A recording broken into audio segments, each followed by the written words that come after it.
नमस्कार, आपण पाहत आहात तहलका वर्धा। वर्धा जिल्ह्यामध्ये लाचलुचपत प्रतिबंधक विभागाची यशस्वी सापळा कारवाई पार पडली आहे। समुद्रपूर तहसील कार्यालयातील महसूल सहाय्यक प्रशांत केशव नंदेश्वर यांना लाच स्वीकारताना रंगेहात पकडण्यात आला आहे।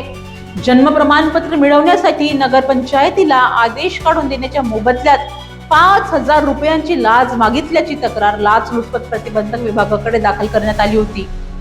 तक्रारीच्या पडताळणीत आरोपीने 2,000 रुपये तडजोडी अंत स्वीकारण्याची तयारी दर्शवली होती, तर उर्वरित रक्कम कामानंतर घेण्याचं ठरलं होतं। काल 16 फेब्रुवारी रोजी लाचलुचपत प्रतिबंधक विभाग वर्धा पथकाने सापळा रचत तक्रारदाराकडून 2,000 रुपये स्वीकारताना आरोपीला पंचसमक्ष ताब्यात घेतलं। आरोपीच्या अंगझडतीत 2,000 रुपयांची लाचेची रक्कम जप्त करण्यात आली। आरोपीच्या घर झडतीची प्रक्रिया सध्या सुरू असून या प्रकरणाचा पुढील तपास लाचलुचपत प्रतिबंधक विभागाकडून केला जात आहे। भागातील इतर बातम्यांसाठी आपण पाहत राहत तहलका वर्धा। धन्यवाद।